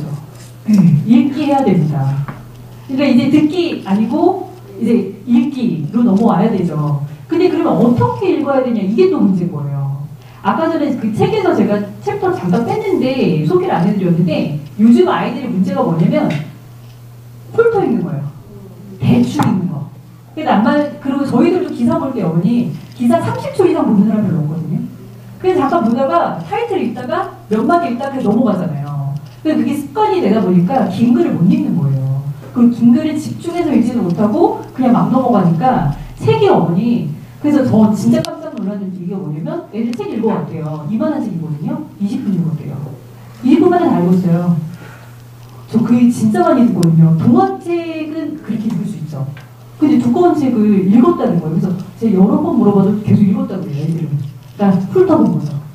예. 그냥 이게 스킵 해가면서 읽는 거죠. 그게 이제 습관화된 아이들이 많다는 거예요. 그래서 이제 패러다임을 바꾸셔야 돼요. 많이 읽기 일단 내려놓으셔야 돼요. 왜냐면 많이 읽으려면 먼저 제대로 읽기가 돼야 돼요. 근데 어머님들께서 책을 100번, 우리 100번 읽었으면 좋겠어. 집에 진로 막 다 사놓으셨잖아요. 아, 이거 언제, 내 1000만 원, 500만 원 이렇게 드렸는데, 이 책, 너 왜 안 읽어? 이렇게 되잖아요. 근데 마음을 좀 내려놓으셔야 돼요. 다독 전에 하나라도 제대로 읽어야 된다. 그래서 지금 저희가 기억해야 될 건 뭐냐면 깊이입니다. 깊이 읽기. 이 연습부터 시작해야 돼요. 한 번에 읽더라도 제대로. 어떻게 하면 잘 읽을 수 있을까? 그래서 꼭 필요한 게 바로 뭐냐면 천천히 읽기입니다. 이걸 꼭 오늘 나가실 때 깊이 이 단어만 기억하고 가시면 돼요. 천천히 깊이. 그래서 저는 깊이 있는 독서가 더 중요하다고 생각해요. 일단 속독은 일단 버리셔야 되고요. 속독은 아예 속독학원 다 없어졌잖아요. 10년 전에 속독학원 얼마나 많은지 아세요, 어머니? 속독학원 진짜 많이 막 엄청 동네마다 다 있었잖아요. 싹 없어졌죠. 그리고 다독은 잠깐 내려놓으셔라. 욕심은 다독해야 되지만 일단은 깊이 있게 한 번씩 읽다 보면 속도가 생겨요. 그러면 읽으라고 하지 않아도 다양한 책들을 아이들이 찾아 읽게 됩니다. 그렇다면 전제 조건, 깊이 읽고 다독하기 위해서 아이들의 책 읽기가 즐거워야 되겠죠. 그래서 지혜숲 수업이 그럼 뭐가 다른가, 이걸 이제 설명을 해드리려고 하는데, 깊이 읽는다는 게 무슨 차이가 있는지 한번 보여드릴게요. 문해력의 정의 아까 전에 말씀하셨는데 제가 유네스코에서 정의 내린 거 잠깐 갖고 왔어요. 그 다양한 내용에 대한 글을 이해, 해석, 컨텐츠를 창작, 여기까지가 문해력입니다. 그러니까 지금 저희가 어머니 독해와 이해하는 단계, 문장을 이해하고 내용을 이해하는 단계, 거기까지만 문해력이 아니라 문해력은 그것을 해석할 수 있는 힘이 있어야 돼요. 그러니까 텍스트를 아이가 받아들이고 이해했어, 이 단계를 넘어서서 이걸 내가 스스로 주체적으로 해석할 수 있는 역량, 그 다음에 더 나아가서 새로운 컨텐츠를 창작할 수 있는 이 역량까지 갖추는 것, 모든 것을 갖추는 것을 이제 문해력의 총체적인 정의를 내리고 있는데 이거를 도대체 어떻게 하냐는 거죠. 그래서 지혜숲에서 하고 있는 방식을 우선 알려드릴게요. 다른 곳에서 뭐 또 다른 방법식으로 이제 다 접근을 하는 거니까요. 저희 수업을 일단 가져왔는데 지금 이거 저학년 코드예요. 저학년 수업인데 프레드릭 1학년, 2학년 아이들이 수업하는 내용인데요. 오늘 이게 여기 있는 내용 있죠? 프레드릭에게 무슨 일이 일어났을까? 이 들쥐랑 이 프레드릭 이야기 다 아시죠? 혹시 한 분이라도 모실까 잠깐 얘기할게요. 여기 귀여운 들쥐가 한 명 앉아있는데 얘는 맨날 이렇게 개수치레한 눈으로 그냥 가만히 앉아있어요. 다른 애들은 다 일하는데 막 실어 날라요. 막 식량을 막 열심히 모아요. 근데 얘는 혼자 가만히 앉아있어요. 그래서 친구들이 와요. 넌 도대체 뭐하고 있니? 우린 일하고 있는데. 그럼 이 아이는 난 햇빛을 모으는 중이야. 나는 상상하는 중이야. 이런 얘기를 해요. 그러다가 마지막에 이 들쥐가 겨울이 왔을 때 얘는 먹을 게 없잖아요. 그래서 다 같이 나눠 먹어요. 근데 이 책이 반전이 여기서부터죠. 겨울이 왔어요. 들쥐들이 식량을 다 먹어버린 거예요. 한 달 만에. 그거 다 먹고 이제 할 일이 없는 거예요. 근데 배가 점점 고파요. 그래서 이 들쥐들이 우리 너무 배가 고파. 이제 할 일이 없어. 뭐하지? 그러면서 이 프레드릭에게 야, 네가 모았던 그 햇빛 이야기 좀 해줘. 너 우리에게 햇빛을 나눠줄 수 없을까? 그래서 이 프레드릭이 자기가 모았던 햇빛 이야기를 막 들려주기 시작하는 거예요. 이건 어머니 무슨 일이 일어난 걸까요? 이 책은 개미와 배짱이의 현대판입니다. 그죠? 이제는 노동의 시대가 지나갔다는 거죠. 육체적 노동의 시대가 지나간 거예요. 이제 정신적인 노동, 이제 생각하고 말하고 이야기를 만들고 창작하는 능력이 이제는 뛰어난 역량이 된 그런 시대가 도래했기 때문에 이 책 나온 거거든요. 근데 우리 아이들이 이 책에서 이제 신나게 얘는 무슨 생각이 있을까, 들쥐는 어떤 일이 있었을까, 뭐 이런 얘기를 쭉 해요. 이 이야기를 이해한 거, 이게 바로 1차 독해라고 하는 영역입니다. 그러니까 일단 책의 내용을 충분히 이해했는가.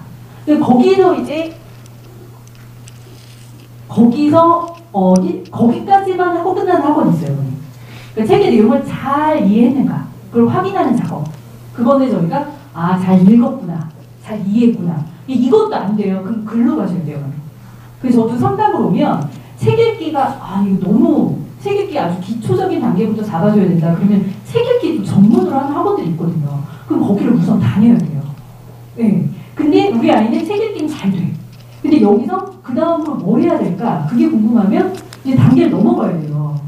들쥐들이 한 일과 프레드릭이 한 일의 차이는 뭘까? 이걸 생각해 봐야 돼요. 조금 어렵더라도 어머니 이거 나눠서 아이들하고 생각해 봅니다. 몸으로 하는 일과 정신으로 하는 일의 차이는 뭘까? 이게 어떤 일이 우리 안에서 우리도 어떻게 생활 속에서 이런 일들을 하고 있을까? 분류해 보는 거죠. 이게 지혜숲에서 하고 있는 차이는 바로 요 단계까지 생각을 깊이 들어가는 거예요. 그러니까 1단계, 2단계, 3단계. 그리고 여기서 끝나면 안 돼요. 글을 쓰려고 하면 이거 가지고 독후감 쓰려고 나는 오늘 프레드릭을 공부하고 나도 프레드릭을 닮아야 되겠다 생각했다. 이렇게 독후감 쓰면 안 되잖아요. 여기서 이제 확장을 한 번 더 해줘야죠. 생각의 확장은 그 다음 나는 내 삶 속에서 언제 육체적 노동을 한 적이 있는가, 혹은 나는 언제 정신적인 노동을 한 적이 있는가, 내 삶 속에서 한번 찾아보자. 거기 단계로 들어가면 아예 이 주제가 나의 주제가 되어버립니다. 아시겠죠? 그래서 이게 지금 저학년 코드라서 자신의 경험하고 연결된 이야기가 굉장히 많이 나와요. 왜냐면 우리 아이들은 2학년 아이한테 지식을 원하면 안 돼요. 2학년 아이한테 막 쏟아 부으시면 안 돼요. 과학책 읽어라, 사회책 읽어라, 사회 현상이라, 역사 계속 미시잖아요. 저는 반대합니다. 아이들이 받아들일 수 있는 그 시기가 있거든요. 근데 국어, 영어를 너무 선행을 많이 하시니까 책도 선행을 너무 미시는 거예요. 근데 책은 안 돼요. 왜냐하면 아이들 정서 발달의 속도와 책 읽기의 정서는 함께 성장하는 건데, 지식 막 쓸어 담듯이 영어 단어 막 100개씩 외우듯이 책을 그렇게 접근하시면 아이는 질려버리죠. 그래서 저학년 때는 즐겁고 행복하게 책을 읽을 뿐만 아니라 거기서부터도 조금씩 좀 더 깊이 있게 사고할 수 있도록 아이들에게 이렇게 살짝 넣는 거죠. 얘는 뭐 하는지 잘 몰라요, 수업 시간에. 조금 어려운 얘기도 재밌게 들려주면 아이들이 어려운지 몰라요. 그냥 아 맞아 이런 생각 해볼 수 있지 하고 오히려 저학년 애들은 더 당당하게 들어가거든요. 그래서 지휘숲에서 수업하는 내용들은 조금 더 깊이가 있다 이렇게 생각하시면 되는데 중학년, 고학년 때는 훨씬 깊이가 있습니다. 네, 이것도 마찬가지예요. 역사인데 역사 수업을 할 때 어머니 역사도 어머니 이거 있으시잖아요. 어떻게 하면 더 많은 역사를 알게 할 것인가. 이거 저한테 질문 되게 많이 하거든요. 역사를 줄줄 잘잘 어떻게 외울 수 있을까? 연도도 외워야 하나요? 그 다음에 뭐 다양한 중학교 시험을 위해서 어떻게 대비가 되나요? 한국사 시험 어떻게 능력 시험을 보나요? 뭐 이런 얘기 많이 하시거든요. 근데 역사는 어머니 철저하게 생각하게 하는 과목입니다. 통찰력을 키울 수 있는 과목이죠. 왜냐하면 그 시대로 저희가 그 시대 상으로 돌아가서 생각해보면 그 시대를 읽을 수 있는 눈이 생겨요. 근데 이게 추억의 영역이거든요. 100%. 왜냐면 우리는 과거를 정확하게 모르잖아요. 하지만 과거의 사람들의 그 삶을 고스란히 다시 한번 느껴본다면 굉장히 재미있는 생각할 거리들이 있거든요. 이것도 두발 걷기 되게 단순하거든요. 오스트랄로피테쿠스가 두발 걷기를 시작했대. 하고 끝나고 지나가요. 근데 이걸 왜라는 질문 하잖아요. 그럼 너무 재밌는 생각들이 많이 열리는 거예요. 왜 걸었을까? 왜 갑자기? 근데 걷는 게 괜찮았을까? 이런 생각들을 시작하면 사실은 직립은 되게 힘든 선택이었거든요. 직립을 선택하는 순간 어머니 네 발로 달리는 속도를 포기해야 됩니다. 근데 이때 인간은 무기가 없었죠. 도구가 없었으니까. 그러면은 굉장한 위험을 무릅쓰고 이 선택을 한 건가? 왜? 그럼 뭔가 더 좋은 게 있었겠죠. 그러면 어떤 게 좋았을까? 두발 걷기를 시작했을 때 인류의 삶에 어떤 변화가 일어났을까? 저희가 실제 수업하는 내용들이거든요. 그러니까 이거는 완전히 텍스트 하나를 놓고 깊이 파고드는 거예요. 그러니까 과학적으로 생각해보고 그리고 사실은 관계적으로 생각해보고 두발 걷기를 시작하면서 어머니 두 손이 자유로워졌잖아요. 저희는 손이 자유로워졌으니까 재료만 뭔가 도구만 만드는 걸 생각하잖아요. 하지만 그렇지 않거든요. 악수도 할 수 있고 포옹도 할 수 있고 열매를 따먹을 수만 있는 것이 아니라 뭔가를 쓸 수도 있고 그림도 그릴 수 있습니다. 이때부터 문화와 예술과 새로운 인간의 고지능적인 생활이 시작되는 거죠. 그래서 이런 것들을 아이들하고 나누는 거예요. 그러니까 지혜숲 수업이 조금 좀 많이 다른 거는 애들이 집에 가서 맨날 재밌었다, 즐거웠다 얘기를 하지만 아이들은 어머니 여기서 깊이 생각하고 돌아가요. 근데 그 활동을 다만 즐겁게 할 뿐이에요. 그래서 제가 이거를 변명을 어머님도 모아놓고 변명을 해야 되는데 사실 제가 간담회를 안 하고 설명을 안 하다 보니까 그냥 애들이 맨날 집에 가면 재밌었어. 뭐 했어? 재밌었어. 선생님이랑 재밌게 얘기했어. 뭐 이렇게 얘기하잖아요. 사실은 굉장히 지적 활동을 하고 있는 거예요. 이거 머리가 막 욱신욱신할 정도로 머리를 많이 쓰고 가는 거죠. 그래서 하나하나 저희가 한 수업 한 수업마다 이렇게 깊이 들여다보는 수업을 진행을 하고 있습니다. 그럼 이제 궁금한 게 있죠. 이렇게 수업을 하고 나서 아이들은 도대체 결과물이 뭘까? 그 생각 많이 했어. 많이 하고 나서 볼 수가 없잖아요. 생각 많이 했는지 아니면 딴 애들이 다 얘기하고 우리 애는 다 가만히 있었는지 알 수가 없잖아요. 그래서 저희가 글쓰기를 진행을 하죠. 글쓰기가 필요하기도 하지만 생각이 열렸는데 그거를 담을 그릇이 필요해요.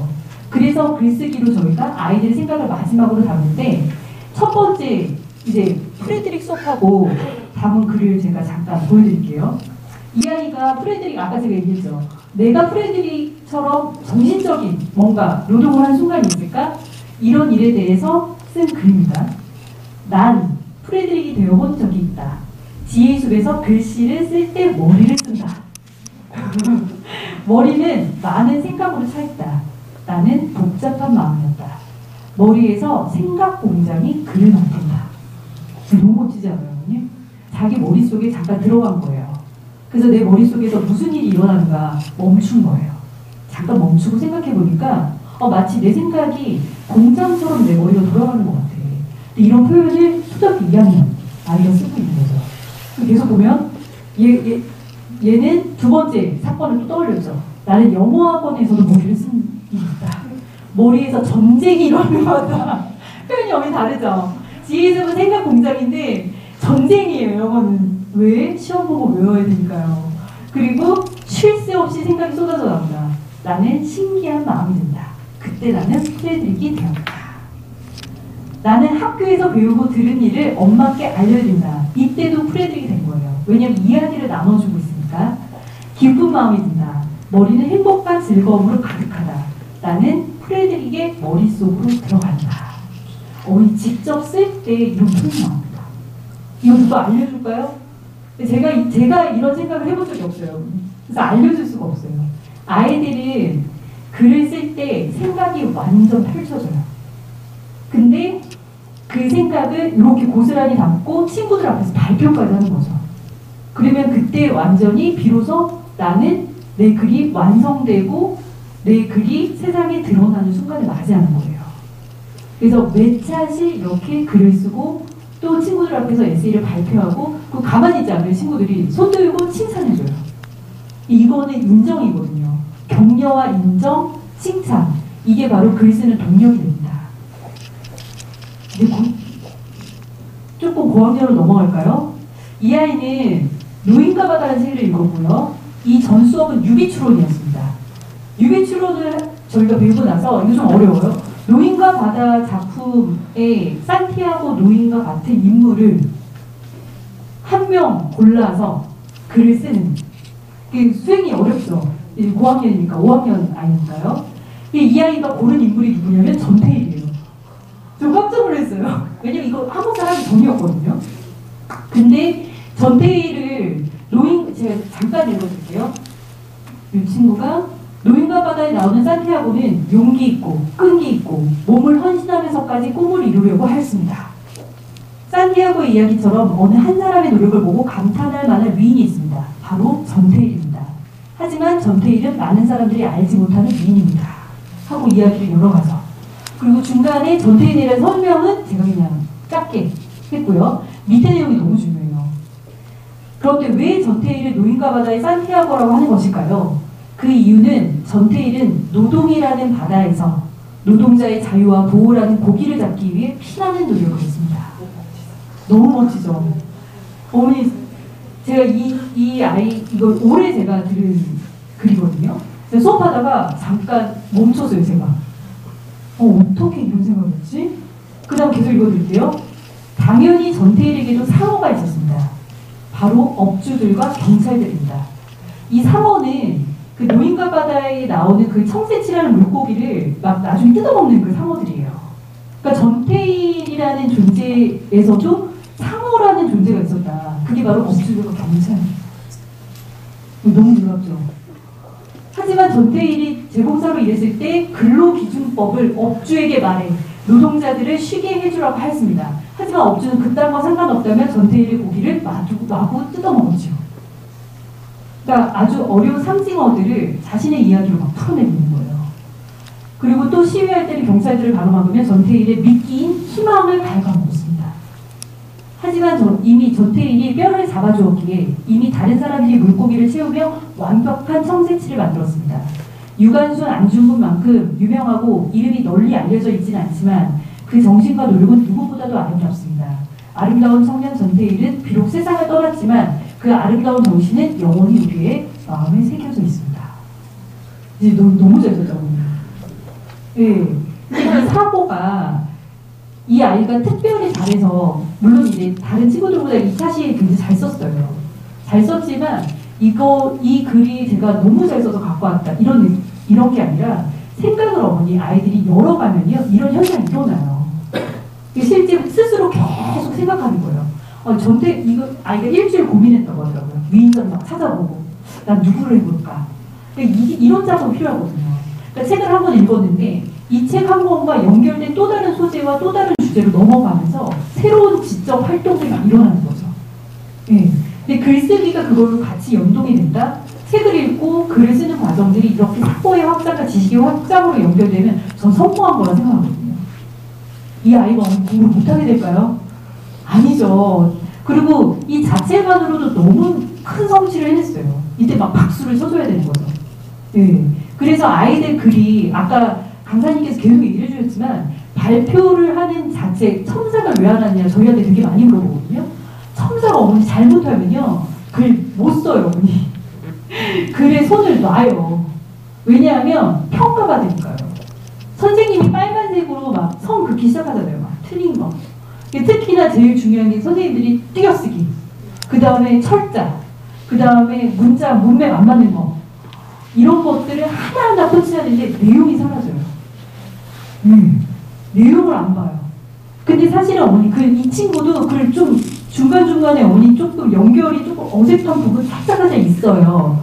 건들면 안 되는 거죠. 왜냐면 이 친구 이렇게 훌륭한 생각을 해왔는데 여기다 대고 제가 잠깐만 이 문장 있잖아. 이렇게 하는 순간 어떻게 될까요, 어머니? 이 아이의 일주일의 노력이 사라지는 거예요. 제가 완전 찬물을 끼얹는 거예요. 그래서 그런 일을 저도 최대한 안 하려고 노력하거든요. 그러니까 늘 인내해야 돼요. 저는 이게 들으면서 잠깐만 잠깐 누가 제일 그런 생각을 제가 제일 많이 들어요. 왜냐면 저 참아야 되거든요.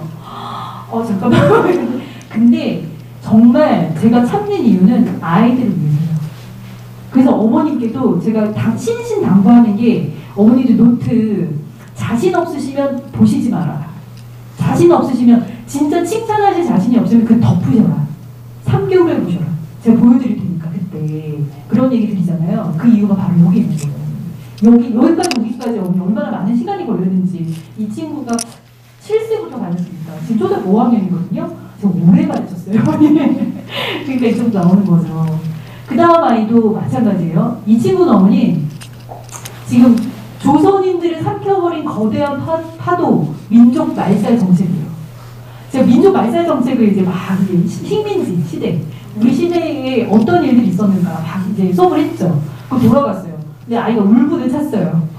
그래서 글을 쓰기 시작했는데 잠깐만 읽어드릴게요. 네. 민족 말살 정책은 잠깐만요.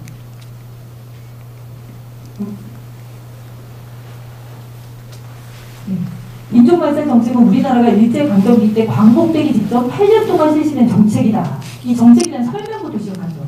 그게 어머니 이게 지금 이 민족 말살 정책이라는 것을 아이가 완전히 이해한 거죠.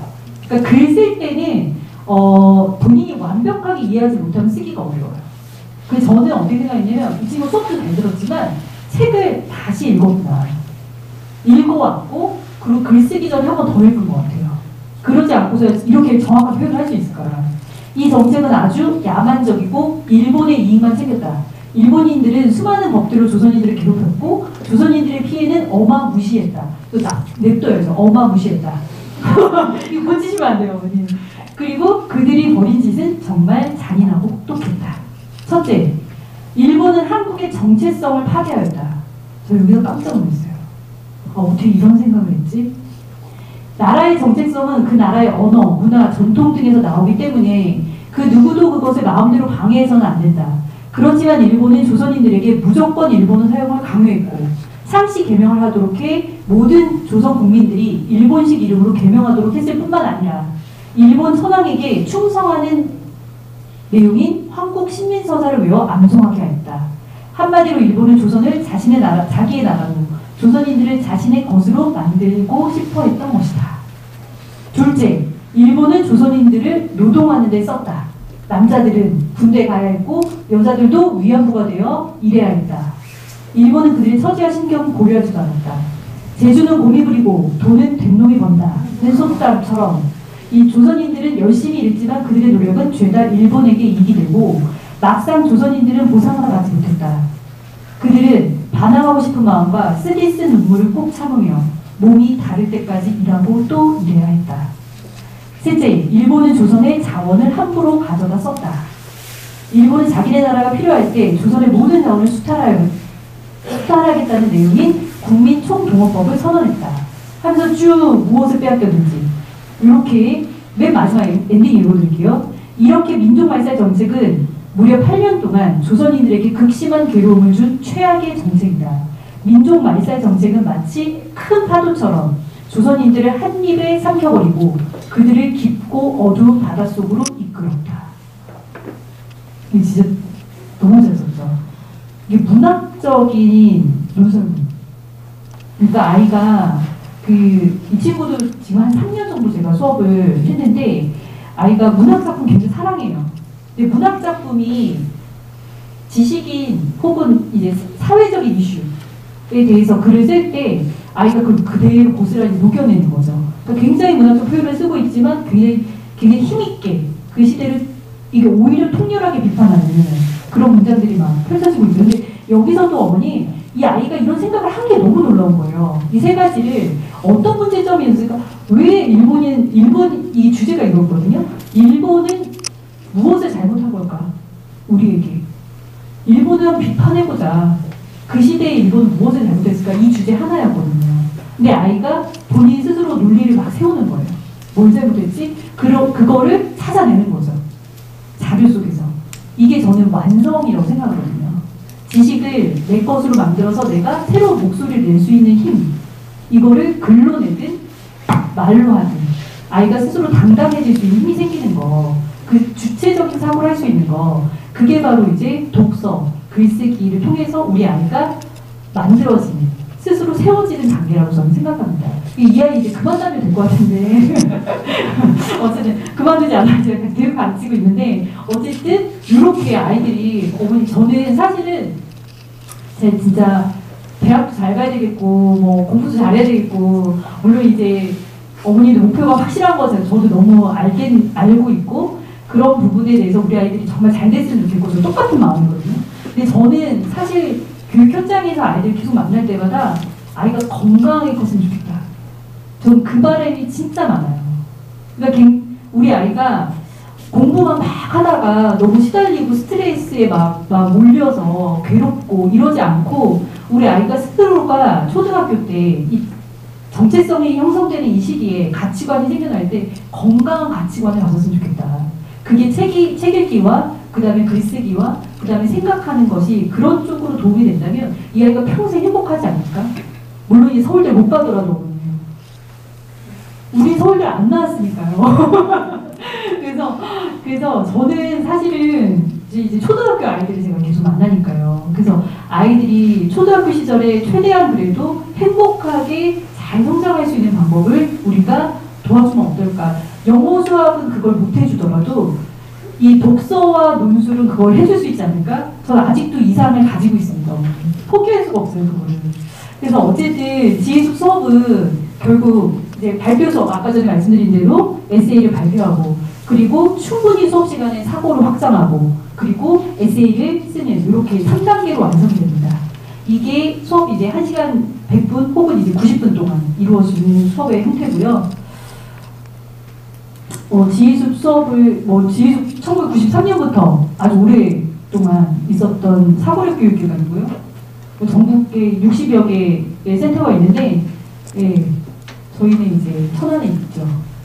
그 프로그램 굉장히 많습니다, 어머니. 그 프로그램 나올 때 책이 없는 수업들도 좀 있어요. 아까 추론 영역에서 2주에 한 번씩 책이 있고, 그 다음에 7세, 8세 프로그램도 2주에 한 번 책이거든요. 그러니까 한 번 아예 정말 깊이 가자는 얘기예요. 그래서 지혜숲은 그냥 원웨이예요. 깊이. 사고를 깊이 하자. 그걸로 목표를 삼고 그냥 꾸준히 가고 있습니다. 결론. 그럼 지혜숲을 하면 문해력이 어떤 게 키워질까? 이 키워드를 뽑아낼 수 있겠죠. 첫 번째, 깊이 있는 독서를 할 수밖에 없죠. 왜냐면 깊이 있는 독서를 안 하면요, 다음 시간에 할 얘기가 없어요. 수업 시간에 나만 모르고 있는 책을 안 읽어오는 경우가 가끔 발생하지만 많이 발생 안 해요.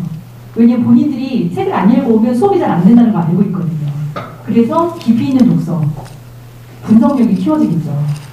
그리고 다양한 추론, 수업 시간에 추론의 영역이 굉장히 많은 시간을 할애합니다. 그리고 저희 중요하다고 생각해요. 문학 작품을 해석하든 여러 가지 역사나 명화나 여러 가지 인문학적인 컨텐츠들을 많이 저희가 활용을 하는데 그때 다양한 추론의 힘이 굉장히 많이 필요하다고 생각을 하고 있고 그걸 키워내는 데 노력을 많이 하고 있습니다. 이게 바로 통찰력이죠. 제가 강의 하나 듣다가 완전 꽂혔는데 깨달은 건 평생 안 잊혀지잖아요. 그쵸? 우리 아이가 지식을 그냥 시험을 볼 때 저희가 막 쓸어 담았다가 일주일 지나면 싹 사라지잖아요. 내게 안 됐으니까.